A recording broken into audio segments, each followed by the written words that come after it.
మన తండ్రి అయిన దేవుని నుండి ప్రభు అయిన క్రీస్తు నుండి కృపయు సమాధానములు మీకు కలుగునుగాక.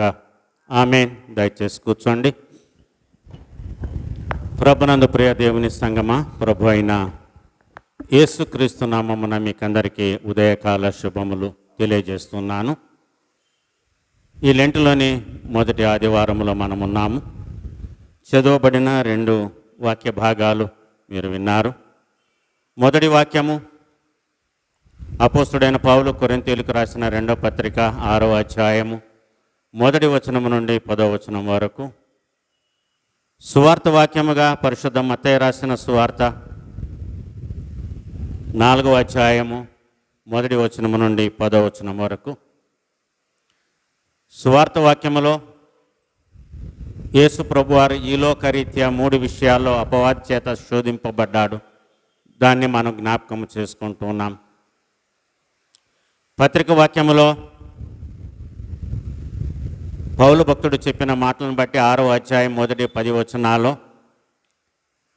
దేవుని యొక్క పిలుపు విషయంలోనూ ఏ విధంగా దేవుడు ప్రవక్త అయినటువంటి ఇర్మియాను పిలిచాడో, యేసయ్య కొంతమంది శిష్యులను ఏ విధముగా పిలిచాడో,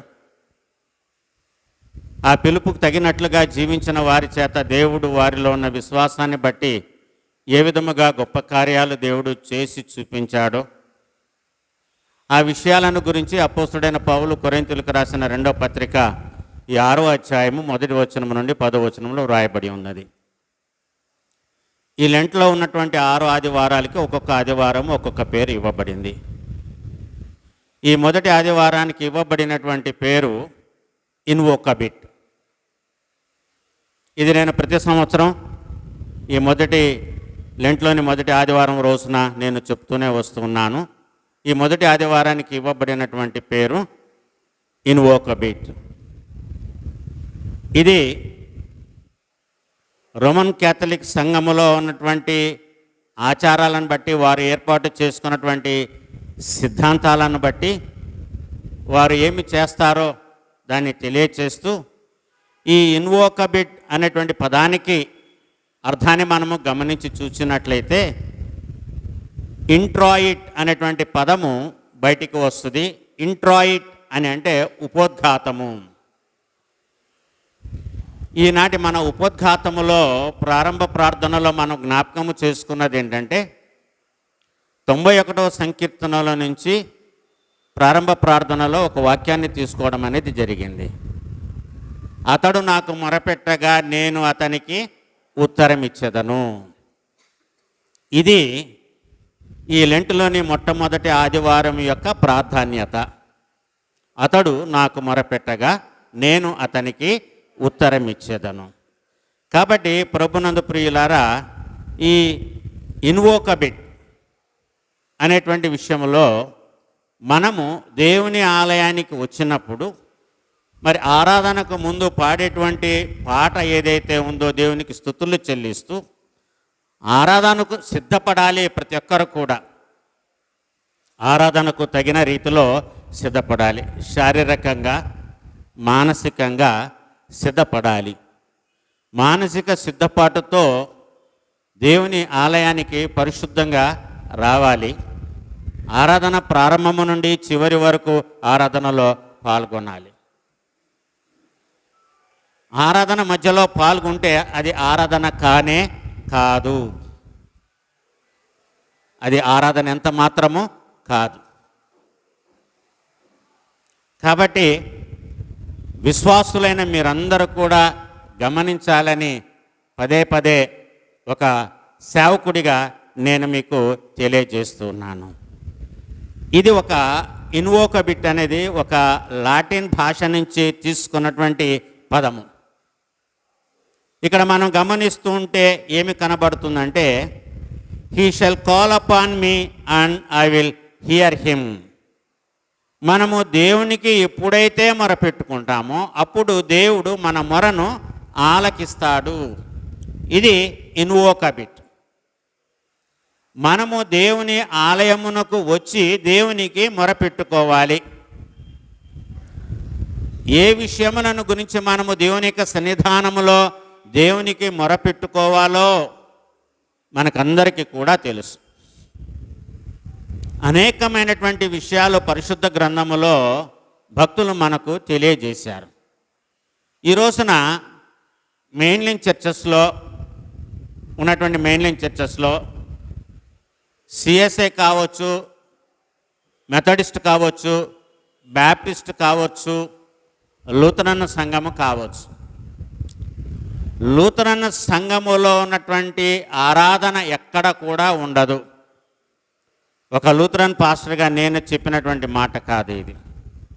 బ్యాప్టిస్టులు కానీ, మెథడిస్టులు కానీ, సిఎస్ఐ వాళ్ళు కానీ చెప్పినటువంటి మాట ఏంటంటే, ఆరాధన అంటే లూథరన్ సంఘపు ఆరాధనే ఆరాధన. మనము మటుకు ఆరాధనలో పాల్గొనము. ఎన్ని చెప్పినా ఎన్ని చేసినా మనం అనుకున్న సమయానికే మనం వస్తాము, కానీ ఆరాధనలో ప్రారంభము నుంచి మనము పాల్గొన్నాము. ఇది దేవుడు అంగీకరించినటువంటి ఆరాధన. దేవుడు అంగీకరించినటువంటి ఆరాధన. దేవుడు మన ఆరాధనను అంగీకరించకపోతే మనము దేవుని ఆలయానికి వచ్చి కూడా ప్రయోజనము లేదు. మన ఇళ్లలో మనము ఉండి విశ్రాంతి తీసుకోవచ్చు. కాబట్టి సంఘమైన మీరు ఆలోచించాలి. 5 ఏళ్ళు అయిపోతుంది, నాకు ఇంకా 3 నెలలతో ఇక్కడ 5 ఏళ్ళు అయిపోతుంది. కొన్ని విషయాల్లో ఫెయిల్ అవడం అంటూ జరిగింది. చాలా వాటిల్లో సక్సెస్ అయ్యాను, కానీ కొన్ని విషయాలు ఇక్కడ ఆరాధనలో నేను ఫెయిల్ ఎక్కడయ్యానంటే, ఒకటి ఆన్లైన్ ప్రేయర్, రెండవది నెలకు ఒకసారి ఫాస్టింగ్ ప్రేయర్ పెట్టాలనుకున్నా, అది ఫెయిల్ అయ్యా, ఆన్లైన్ ప్రేయర్ ఫెయిల్ అయ్యా. మూడవది కరెక్ట్ సమయానికి ఆరాధనకు మిమ్మల్ని రప్పించలేకపోయా. ఇది ఒక ఉన్నటువంటి సీనియర్ మోస్ట్ పాస్టర్లో నేను ఒక సీనియర్ మోస్ట్ పాస్టర్ని. ఇది బాధ కలిగించేది. కాబట్టి నేను వెళ్ళిన తర్వాత అయినా నా ప్లేస్లోకి ఇంకో పాస్టర్ ఖచ్చితంగా వస్తాడు, కాబట్టి కనీసం ఆయన హెచ్చరికలైనా విని మీరు ఆలయానికి ఆరాధనకు ముందే వస్తారని ఆశిస్తూ ఉన్నా, నేను చూడకపోయినా. Okay, thank you. కాబట్టి ఈ ఇన్వోక బిట్లో మధ్యలో వచ్చి దేవునికి ఏమని మొరపెట్టుకుంటాము? ప్రారంభం నుంచే వచ్చి దేవునికి మొరపెట్టుకోవాలి, దేవుని ఆలయానికి వచ్చి. కాబట్టి దేవునికి ప్రతి భక్తుడు మొరపెట్టుకోవాలి. ఎవరికో మొరపెట్టుకోవడం కాదు, విననటువంటి వాళ్ళ దగ్గర మొరపెట్టుకోవడం కాదు. విన్నవాళ్ళు మనకు ఎటువంటి సహాయం చేయలేనప్పుడు వాళ్ళ దగ్గర మొరపెట్టుకొని ఏ ప్రయోజనము లేదు.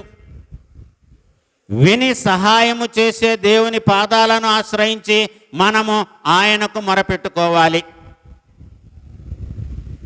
ఇది దేవుని యొక్క వాక్యం మనలను హెచ్చరిస్తుంది. కాబట్టి ఈ లెంట్ సీజన్లో ఈ ఇన్వోకబిట్ అనేటువంటి పదానికి మరి యొక్క అర్థం ఏంటంటే, క్వాడ్రగెసిమా అనేది. క్వాడ్రగెసిమా అంటే 40 రోజులు. భస్మ బుధవారం నుంచి పునరుత్థాన పండుగ వరకు ఆదివారాలు తీసివేస్తే 40 రోజులు వస్తుంది. గుడ్ ఫ్రైడే తర్వాత వచ్చే శనివారంతో కలిపి 40 రోజులు లెంట్ దినాలు వస్తాయి. ఆదివారాలు కలపకూడదు, కలిపితే 46 రోజులు అవుతాయి. క్వాడ్రగెసిమా అంటారు భస్మ బుధవారం దగ్గర నుంచి నిశ్శబ్ద దినము వరకు. ఈ 40 రోజుల్లో మన యొక్క సిద్ధపాటు ఏంటంటే, ఒకటి ఉపవాసం ఉండడము, రెండవది ప్రార్థన చేయడము, మూడవది దాన ధర్మాలు చేయడము. ఈ 3 ప్రధానాంశాలు ఈ 40 రోజుల యొక్క మండల కాలములో ఉన్నాయి. మొదటిది ఉపవాసం ఉండాలి, రెండవది ప్రార్థనలో గడపాలి ఎక్కువ సమయము, మూడవది ధర్మము చేయడములో మనం ఏమి ధర్మము చేయగలమో వాటిని దానము చేయాలి లేనటువంటి వాళ్ళకి. ఫాస్టింగ్, ప్రేయర్ అండ్ ఆల్మ్స్ గివింగ్, ఇవన్నీ కూడా ఒక మనిషికి ఒక మంచి ఆత్మీయ ఎదుగుదలను సిద్ధపాటును దయచేస్తాయి. కాబట్టి 40 రోజులు ఉపవాసం ఉండేటువంటి వారు మీరు బ్రేక్ఫాస్ట్ మానేసినా, మధ్యాహ్నం భోజనం మానేసినా, ఒకవేళ రాత్రి భోజనం మానేసినా, ఆ 40 రోజుల ఆ యొక్క మధ్యాహ్న భోజనాన్ని ఎవరికైనా పేదవాడికి ఇవ్వాలి. మీరు బ్రేక్ఫాస్ట్ మానేస్తే ఆ బ్రేక్ఫాస్ట్ని లేని వాళ్ళకి ఇవ్వాలి. ఇది ఫాస్టింగ్ యొక్క అర్థం. ఇంకా ఫాస్టింగ్ గురించి గత వారము అంతకుముందు వారము మనం ధ్యానం చేసుకున్నాం. యెషయా గ్రంథం 58వ అధ్యాయంలో రాయబడి ఉంటుంది. ఎటువంటి ఉపవాసము దేవుడు కోరుకుంటూ ఉన్నాడు అనేది యెషయా ప్రవక్త ద్వారా యెహోవా దేవుడు చాలా చక్కగా తెలియజేసినటువంటి మాటను మనం ఇక్కడ గమనిస్తున్నాం. అయితే ఇప్పుడు చదువుకున్న పత్రిక వాక్యములో పౌలు కొరింథీయులకు రాసిన 2వ పత్రిక 6వ అధ్యాయము 1వ వచనము నుండి 10వ వచనం వరకు,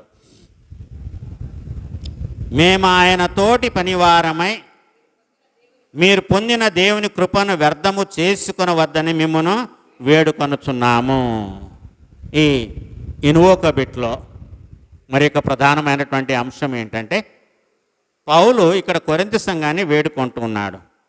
మేము ఆయనతోటి పనివారమై మీరు పొందిన దేవుని కృపను వ్యర్థము చేసుకోవద్దు అని మిమ్మల్ని వేడుకుంటూ ఉన్నాను అంటున్నాడు. దేవుని యొక్క కృపను మనమందరము కూడా పొందుకొని ఉన్నాము. దేవుని కృపను మనమందరము కూడా పొందుకొని ఉన్నాము. కాబట్టి దేవునికి తగు రీతిలో మొరపెట్టుకోవాలి. దేవుడు మన పట్ల చూపిస్తూ ఉన్న మన కొరకు దాచిపెట్టినటువంటి యొక్క కృపను వ్యర్థము చేసుకోకుండా దాన్ని కాపాడుకోవాలి. మనమే గనక మనము పాపులము కాబట్టి దేవుని కృప మన మీద గనక లేకపోతే మనము మన పాపములోనే మనము చనిపోతాము. కాబట్టి దేవుని కృప ఎటువంటి అర్హత లేకుండా ఎవరికైనా దేవుడు ఇస్తాడు. దేవుని కృపను పొందుకోవడానికి ఒక వ్యక్తికి అర్హత అవసరమో లేదు, ఏ అర్హత లేదు.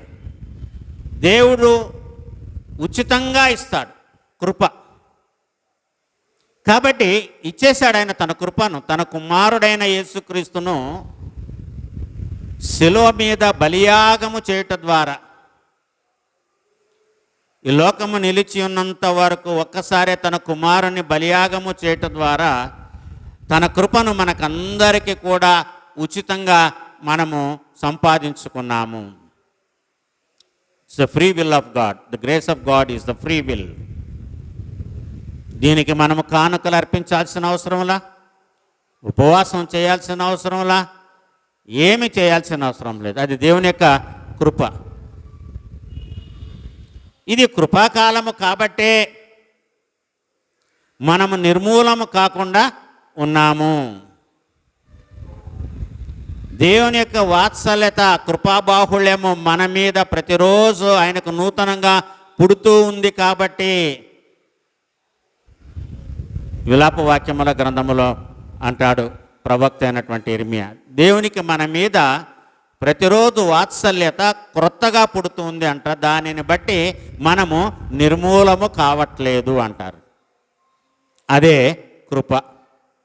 కాబట్టి అపోస్తుడైనటువంటి పౌలు ఈ కొరింథీయులకు రాసిన 2వ పత్రిక 6వ అధ్యాయములో ఏమంటున్నాడంటే, మేము ఆయనతోటి పనివారము, మేము క్రీస్తుతోటి పనివారము కాబట్టి మీరు పొందిన దేవుని కృప వ్యర్థము చేసుకోవద్దు, వ్యర్థము చేసుకోవద్దు.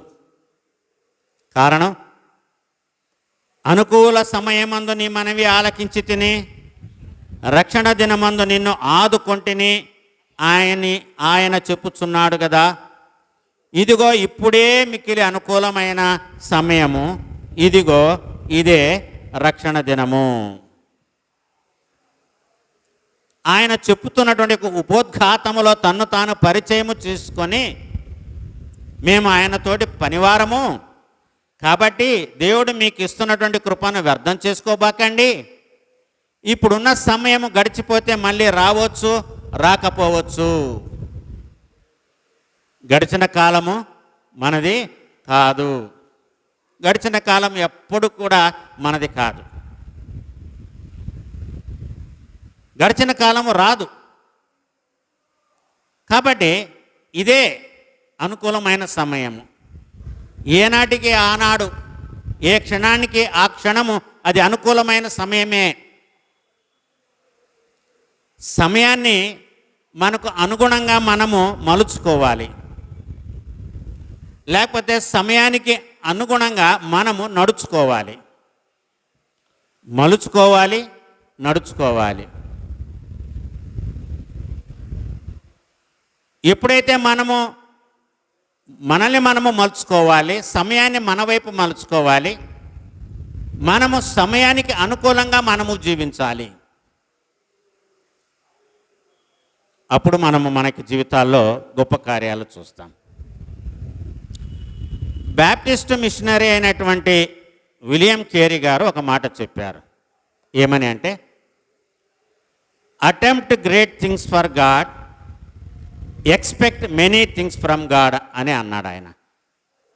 Attempt great things for God, దేవుని కొరకు గొప్ప కార్యాలు తలపెట్టండి, దేవుని దగ్గర నుంచి మేళ్లను పొందుకోండి అనే భావము ఈ మాటల్లో దాగి ఉన్నది. సో ఆయన చేసినటువంటి అటెంప్ట్లో విలియం కేరీ గారు కాబ్లర్ అంటే పాత చెప్పులని రిపేర్ చేసేటువంటి వాడు. పాత చెప్పులు, చినిగిపోయిన చెప్పులు, షూస్ని కుట్టేటువంటి వాడు. అది ఆయన వృత్తి. ఆ వృత్తిలో ఉన్నటువంటి వాడిని దేవుడు పిలిచి భారతదేశానికి సువార్త ప్రకటించడానికి మిషనరీగా వచ్చాడు. బ్యాప్టిస్టు వాళ్ళ తరపున ఆయన మిషనరీగా వచ్చాడు. సెరంపూర్కు వచ్చాడు. కల్కట్టా దగ్గర ఉన్నట్టు, కల్కట్టా వెస్ట్ బెంగాల్ రాష్ట్రంలో ఉన్న ప్రదేశానికి ఆయన అక్కడ వచ్చాడు. ఆయన జీవిత చరిత్ర గురించి ఒక సినిమా ఉంటుంది, విలియం కేరీ సినిమా. చూడండి, చాలా బాగుంటుంది. మిషనరీల యొక్క జీవిత చరిత్రలు మనం చూడాలి. ఏ ఏ పరిస్థితుల్లో ఏ విధంగా వారు సేవలు అందించి వాళ్ళు ఏ గొప్ప కార్యాలను తలపెట్టి ఏవి పోగొట్టుకొని ఏవి పొందుకున్నారో.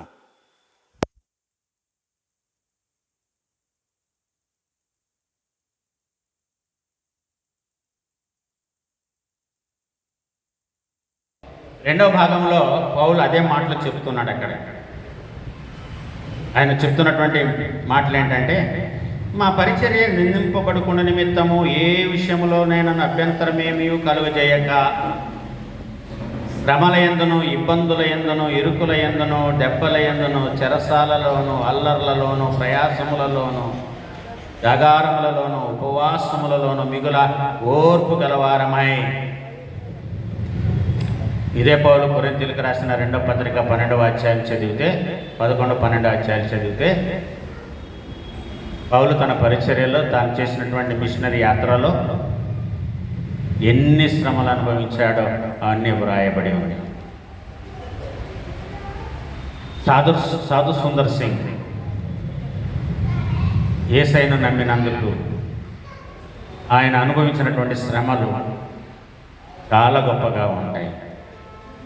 ప్రభునందు ప్రియులారా, నిజంగా కమిట్మెంట్ ఉండి, దేవుని పిలుపు ఉండి, దేవుని సేవ చేసిన వాళ్ళు, నిజంగా శ్రమలు ఎదుర్కొన్నటువంటి వాళ్ళే నిజమైనటువంటి సేవకులు. శ్రమలు లేకుండా సేవ చేస్తూ సుఖభోగాలతో తొలతూగినటువంటి వాళ్ళు చేసినటువంటి సేవ కానే కాదు. బైబిల్ మిషన్లో మన రీసెంట్గా ఒక ఆమె చనిపోయింది. ఆమె పేరు తెలీదు. ఆమె ఒక పాట రాసింది. నిన్న మొన్న కూడా పాట విన్నాను. చాలా బాగుంటుంది, గుర్తు రావట్లే. చాలా చక్కగా బైబిల్ మిషన్లో కొన్ని పాటలు చాలా బాగుంటాయి.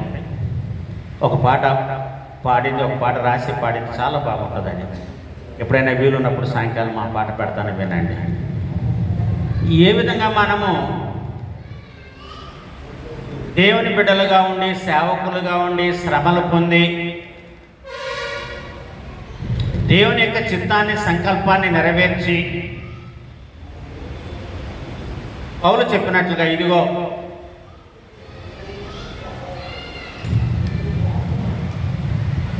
నేను చేసినటువంటి సేవను చెప్పినటువంటి మాటలు,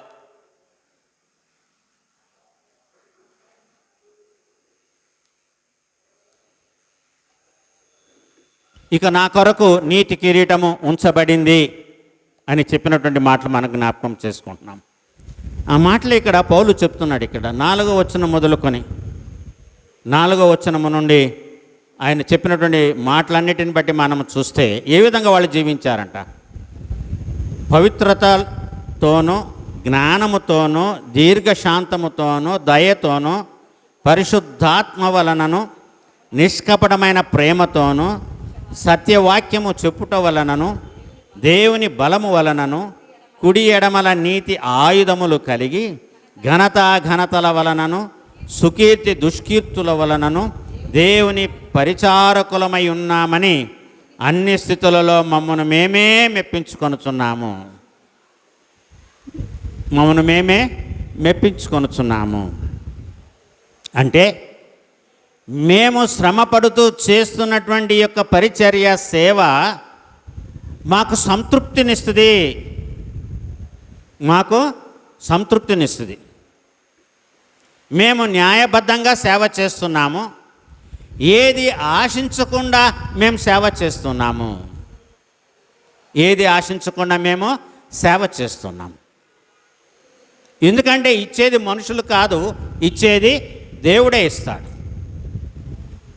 దేవుడి మీకు ప్రేరేపించకపోతే మీరు ఇవ్వలేరు. మేము మీ దగ్గర నుంచి ఆశించలేము. కళ్ళము నూర్చు ఎద్దు నోటికి చిక్కము కట్టుద్దని చెప్పినటువంటి దేవుడే ఎందుకు చెప్పాడో ఆ మాట. కళ్ళము నూర్చే ఎద్దు నోటికి చిక్కము కట్టవద్దు. పనివాడు జీతానికి పాత్రుడు. మొన్న ఎవరో మాకు ఏఎల్స్లో గ్రూపులు ఉన్నాయిలేండి, ఒక పెద్ద ఆయన అంటున్నాడు, పాస్టర్లకు కూడా ఇన్కమ్ ట్యాక్స్ పెట్టాలి, పాస్టర్లు కూడా ఇన్కమ్ ట్యాక్స్ కట్టాలి. సో అంత డీప్గా పాస్టర్లకు వచ్చే ఆదాయాన్ని గురించి ఆలోచిస్తున్నారు. పాస్టర్లను ఎందుకు ఎగ్జామ్ట్ చేయాలి, పాస్టర్లు కూడా ఇన్కమ్ ట్యాక్స్ కట్టాలి. అంత ఆదాయం వచ్చినప్పుడు సంఘాలు కూడా ట్యాక్స్ కట్టాల్సిందే మరి చర్చికి. కాబట్టి ప్రభునందు ప్రియులారా, దైవ పరిచర్యలో సంతృప్తి ఇచ్చేది ఏంటంటే, మా సేవ పట్ల మాకు ఎప్పుడైతే సంతృప్తి కలుగుతుందో అదే చాలు. మా బిడ్డల్ని దేవుడు దీవిస్తాడు, మా కుటుంబాన్ని దీవిస్తాడు. ఇంతకంటే ఒక పాస్టర్ గారికి, ఒక సేవకుడికి వచ్చే ఆనందము ఇంకొకటి ఉండదు. సరే, కొంతమంది ఉన్నారు బలహీన, అందరూ బలవంతులు ఉండరు కదా. మేము కూడా బలహీనులమే. డబ్బు సంపాదించుకోవాలి అనేటువంటి ఆశ ఉంటుంది. కొన్ని విషయాల్లో వీక్ పాయింట్స్లు ఉంటాయి. వాటన్నిటిని బట్టి కూడా దేవుడు మమ్మల్ని ఎప్పుడప్పుడు దండిస్తూ, పాస్టర్ గారు నిజాన్ని ఒప్పుకుంటున్నారని ముసిముసి నవ్వుకునేటువంటి వాళ్ళు కూడా ఉంటారు. దేవుడు దండించే సేవకుని దండిస్తూ ఉంటాడు, శిక్షించాల్సినటువంటి సమయంలో శిక్షిస్తూనే ఉంటాడు. అవి మా జీవితాల్లో మాకు శోధనలు కూడా కలుగుతుంటాయి. కాబట్టి వాటన్నిటిని గురించి కూడా ఇక్కడ అపోస్తలుడైనటువంటి పౌలు ఆయన పేర్కొన్నటువంటి విధానాన్ని మనం ఇక్కడ గమనిస్తున్నాం. చాలా విషయాలు ఆయన పేర్కొన్నాడు. ఆయన స్పిరిచువల్ లైఫ్ గురించి, పర్సనల్ లైఫ్ గురించి, అన్ని విషయాలను గురించి ఈ 10 వచనాల్లో మరి ఆయన పేర్కొన్నట్లుగా మనం ఇక్కడ గమనిస్తున్నాం. మేము అన్ని విషయాలు తెలియబడని వారమైనట్లుండి బాగుగా తెలియబడిన వారము, చనిపోచున్న వారమైనట్లుండి ఇదిగో బ్రతుకుచున్న వారము, శిక్షింపబడిన వారమైనట్లుండి చంపబడని వారము, దుఃఖపడిన వారమైనట్లుండి ఎల్లప్పుడూ సంతోషించు వారము, దరిద్రులమైనట్లుండి అనేకులకు ఐశ్వర్యమును కలిగించు వారము, ఏమీ లేని వారమైనట్లుండి సమస్తమును కలిగిన వారము. ఒక పాస్టర్ అనుకుంటాడు, నా సంఘము దీవింపబడాలి అని కోరుకుంటాడు, నా సంఘస్థులు గొప్పవాళ్ళగా ఉండాలని కోరుకుంటాడు. నా సంఘము దీవింపబడితే నేను దీవింపబడినట్లే, నా సంఘం ఆధ్యాత్మికంగా బలపడితే దానికి దేవుడు నాకు ప్రతిఫలాన్ని ఇస్తాడు అని సేవకులైనటువంటి వారు తృప్తి పొందుతూ ఉంటారు. మరి ఈ సేవలో కలిగేటువంటి శోధనలను గురించి మనము ఆలోచించి చూసినప్పుడు పరిశుద్ధ మత్తయి రాసిన సువార్త 4వ అధ్యాయంలో యేసు ప్రభు వారు ఎదుర్కొన్నటువంటి 3 కఠినమైనటువంటి పరీక్షలు. ఆయన కూడా ఉపవాసం ఉన్నాడు, దేవుని కుమారుడిగా, మనిషి కుమారుడిగా ఉండి ఉపవాసం ఉండి ఆయన తన సేవను ప్రారంభించాడు.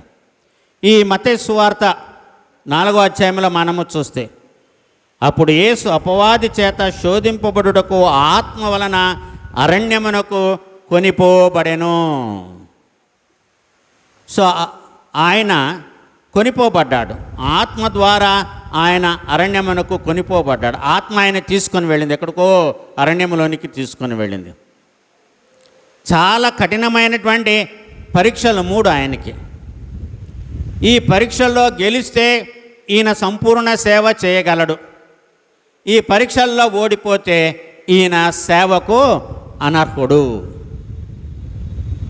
కాబట్టి ఆయన సేవ ప్రారంభించడానికంటే ముందే అపవాది యేసు ప్రభు వారిని 3 విషయాల్లో చాలా కఠినంగా పరిశోధించింది, శోధింపబడ్డాడు ఆయన. ఈ శోధనలు మనము చూస్తే, ఆ శోధకుడు ఆయన ఎద్దుకు వచ్చి, నీవు దేవుని కుమారుడవైతే ఈ రాళ్ళు రొట్టెలగున్నట్లు ఆజ్ఞాపించుము. So temptations, 3 kinds of temptations. ప్రతి మనిషికి శోధనలు ఉండాలండి, ప్రతి మనిషికి టెంప్టేషన్స్ ఉండాలి లైఫ్లో, లేకపోతే మనం బతకలేము. ఇదేంటి పాస్టర్ గారు మమ్మల్ని శోధనలో పడమంటావా? పడండి, శోధనలో పడిపోకుండా ఉండబాకండి, లెగవండి. శోధనలు వస్తాయి, పారిపోలేము, పడతాము, లెగవాలి, లేచి నిలబడాలి. శోధన లేని జీవితం అదేం జీవితం అండి? శోధనలు కలుగుతాయి. దేవుని కుమారుడే శోధింపబడ్డాడు ఆయన, కానీ ఆయన ఆ 3 కఠినమైనటువంటి పరీక్షల్లో ఆయన లొంగిపోలా. ఆయన పోలిక, ఆయన స్వరూపం మనది. మళ్ళీ ఆయన మన స్వరూపములో వచ్చాడు, మన పాప శరీరాకారములో ఆయన ఈ లోకానికి వచ్చాడు. మరి ఆయన కూడా శోధనలు ఎదుర్కొన్నాడు. అందుకని అన్నాడు, నేను లోకాన్ని జయించాను, మీరు కూడా లోకాన్ని జయించండి. సులువు, లోకాన్ని జయించడము చాలా సులభము. ఎప్పుడనంటే మనము శోధనలను ఎప్పుడైతే తట్టుకొని నిలవబడతామో, శోధనలను ఎప్పుడైతే మనము జయిస్తామో, అప్పుడు మనము లోకాన్ని జయిస్తాం ప్రభునందు ప్రియులారా. కాబట్టి శోధనలు వచ్చినప్పుడు ఏడుస్తూ దేవునికి ప్రార్థన చేయకండి. Thank you Lord for testing me. యోబు ఏడ్చాడా ఇవి తీసేయమని? ఏడవలేదు, ఆయన భరించాడు. యోసేపు భరించాడు. అందుకనే ఫరో అంతటి స్థానాన్ని సంపాదించుకున్నాడు అన్య దేశంలో, కనాను దేశంలో కాదు, ఐగుప్తు దేశంలో. Being the youngest in the family, last but one, అమ్మబడి ఆయన ఫరో అంత స్థితికి వచ్చాడు. ఏం శోధనలు తట్టుకోలేదా? చెరసాల్లో లేడా? కఠినమైన శిక్షణ అనుభవించాడు యోసేపు చెరసాల్లో, ఐగుప్తు దేశంలో. దేవుడు ఆయన విడిచిపెట్టాడా? విడిచిపెట్టలేదు. God will exalt us when we pray, మనము దేవునికి మొరపెట్టుకున్నప్పుడు దేవుడు మన మొరను ఆలకించి మనల్ని తప్పిస్తాడు. చాలా ఓర్పు కలిగి ఉన్నాడు యోసేపు చెరసాల్లో, చాలా ఓర్పు కలిగి ఉన్నాడు. యోబును ఆదరించినట్లుగా యోసేపుకి స్నేహితులు ఎవరు లేరు అక్కడ. యోబుకైతే 4 స్నేహితులు ఉన్నారు. ఆయన ఓదార్చడానికి 4 స్నేహితులు వచ్చి ఓదార్చారు, ఆయనతో కూడా కన్నీరు కార్చారు.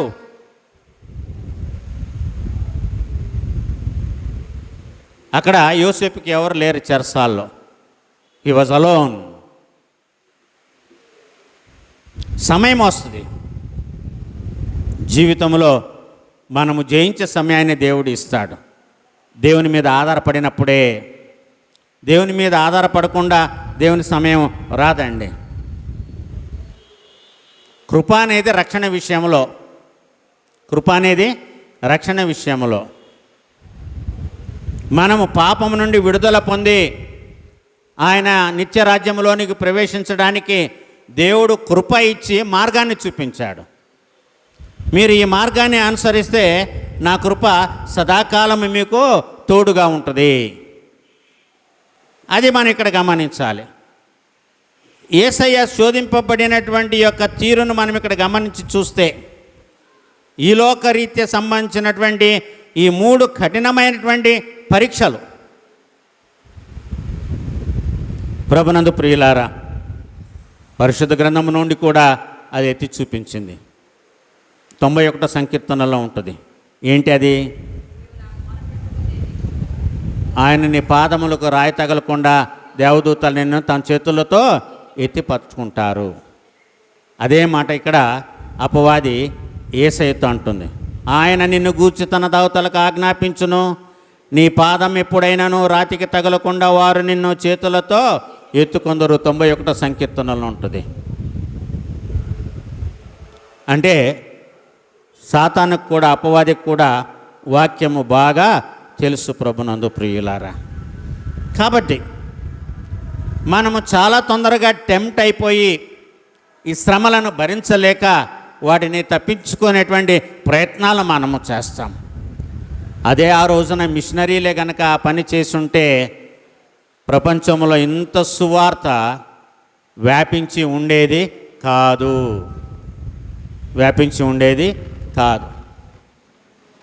మీరు గుంటూరుకు వెళ్ళండి, సిఎస్ఐ సమాధుల తోటలో కానీ, లూథరన్ సమాధుల తోట కానీ కొంతమంది మిషనరీల యొక్క సమాధులు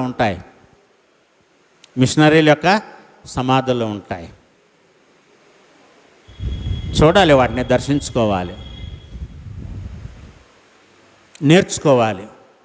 చాలా నేర్పుతాయి.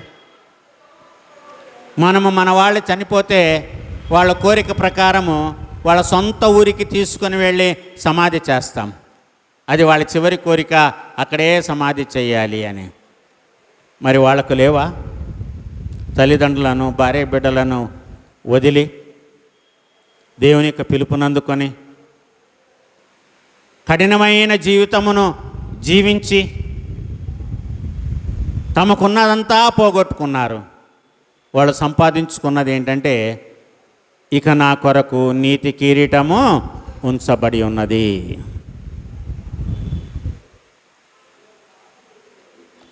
ఆ నీతి కిరీటము సంపాదించుకోవాలి అని అంటే పౌలు చెప్పినటువంటి యొక్క మాటలను బట్టి ఈ కొరింథీయులకు రాసిన 2వ పత్రిక 6వ అధ్యాయము 1వ వచనం నుండి 10వ వచనం వరకు మనం చదువుకున్నాం.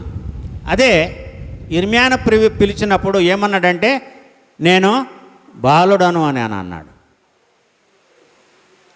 ఇర్మియా యొక్క పిలుపును చూస్తే మనము ఇర్మియా గ్రంథము 1వ అధ్యాయము 4వ వచనము నుండి 10వ వచనములో వ్రాయబడినటువంటి కొన్ని మాటలను మనం జ్ఞాపకం చేసుకుందాం. చూడండి, ప్రవక్త అయినటువంటి ఇర్మియా రాసిన గ్రంథము 4వ అధ్యాయము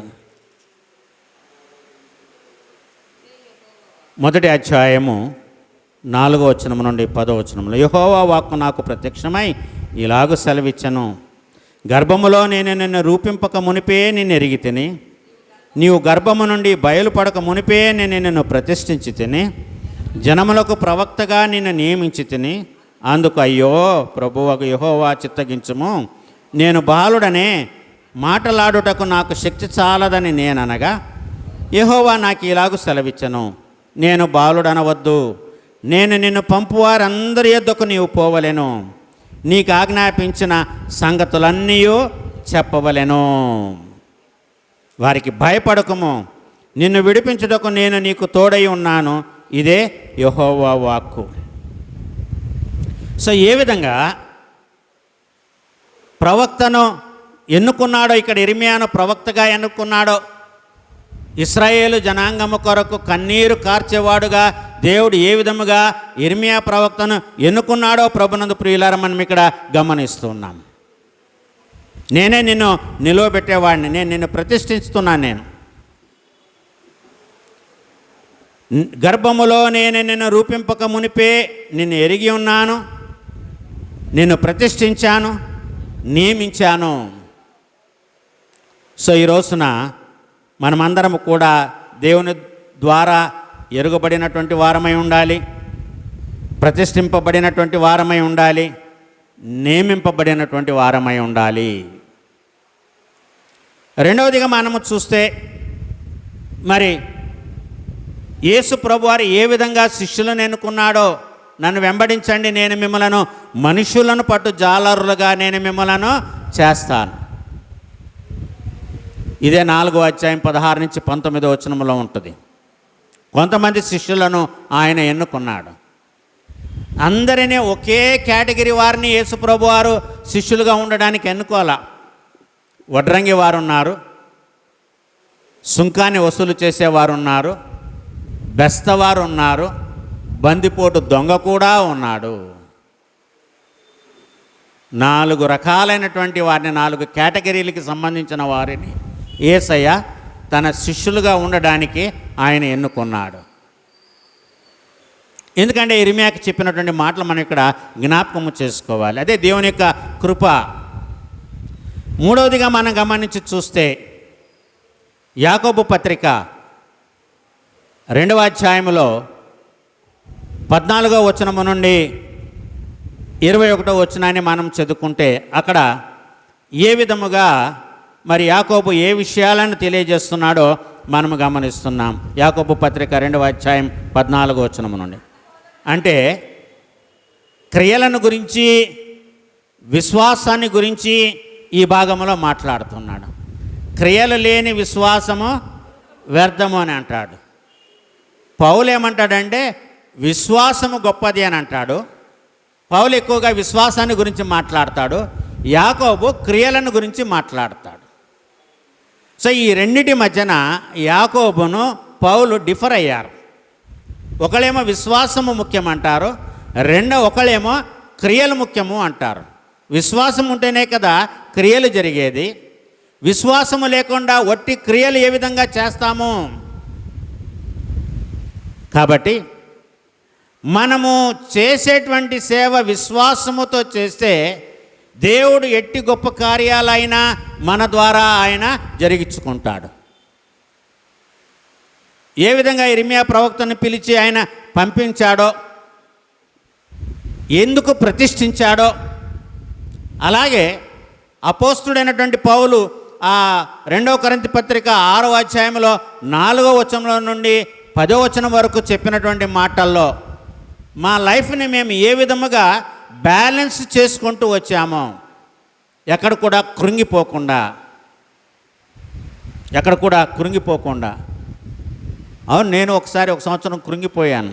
2014లో డిప్రెషన్కి వెళ్ళాను. సంఘంలో వచ్చిన ఒక సమస్య. 2014 హైదరాబాద్లో ఒక లూథరన్ సంఘంలో వచ్చిన ఒక సమస్య ద్వారా నేను 6 నెలలు డిప్రెషన్లోకి వెళ్ళా. అది ఏ నరకం అనుభవించానో నాకే తెలుసు. సంఘాల్లో పాస్టర్లు ఎదుర్కొన్నటువంటి సమస్యల్లో ఈ పదవులు ఉంటాయి చూసారా, సంఘ పెద్దలు, పీసీసీలు, ట్రెజరర్లు, డెలిగేట్లు, ఈ నామినేటెడ్ పదవుల్లో బలయ్యేది ఎవరంటే పాస్టరే. చాలా సీవియర్గా డిప్రెషన్లోకి వెళ్ళాను నేను 2014లో. ఆ సంవత్సరం నేను అక్కడ కంప్లీట్ చేసుకొని బయటికి రావాల్సింది. 5 ఏళ్ళు కంప్లీట్ అయిపోయింది. ఎందుకనో మా పెద్ద బాబు సెకండ్ ఇంటర్ అక్కడే కంప్లీట్ అవ్వాలి కాబట్టి సెకండ్ ఇంటర్ అవ్వడం కోసం 1 సంవత్సరం అక్కడ ఉందామని ఉన్నా. 5 సంవత్సరాలు చాలా కష్టపడి సంపాదించిన పేరు 3 నెలల్లో పోయింది నాకు. 5 ఏళ్ళు కష్టపడి సంపాదించినటువంటి పేరు సంఘాన్ని ఏకము చేసి ఏ పాస్టర్ కూడా వెళ్ళడానికి భయపడుతుంటే కావాలని ఏపించుకొని వెళ్ళి చాలా సంఘాన్ని ఐక్యపరిచి చేస్తే చివరిలో 1 సంవత్సరం ఎక్స్టెన్షన్ తీసుకున్నందుకు 5 సంవత్సరాలు కష్టపడిన నా ప్రయాసంతో కూడా పోయింది. సర్లేండి, తర్వాత నేను వచ్చిన తర్వాత వాళ్ళకి అప్పుడు తెలిసి వచ్చింది ఏమి పోగొట్టుకున్నామో.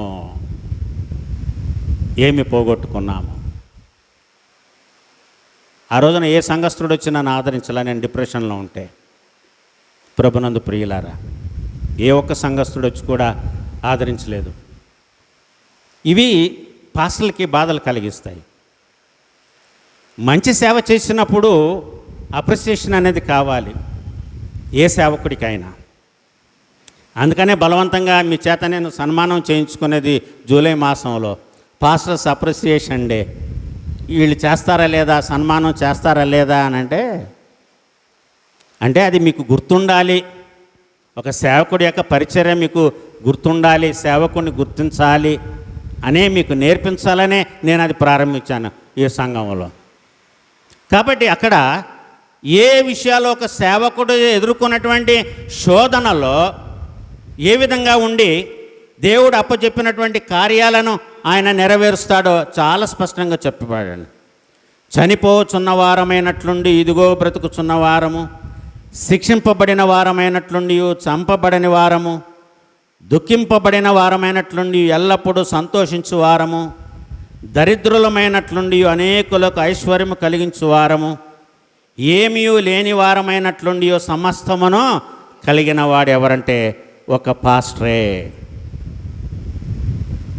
ఇది మా ధైర్యము, ఇది మా విశ్వాసం.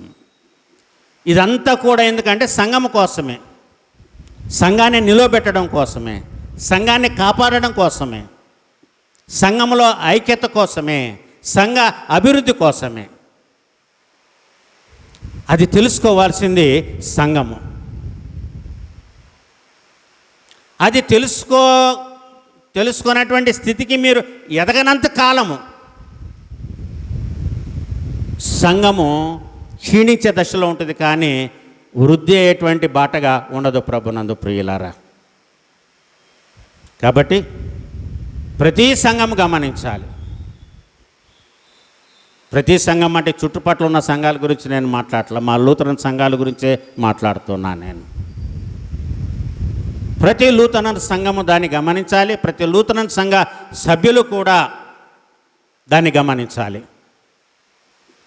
గమనించి సంఘాన్ని వృద్ధిలోకి తెచ్చుకోవాలి.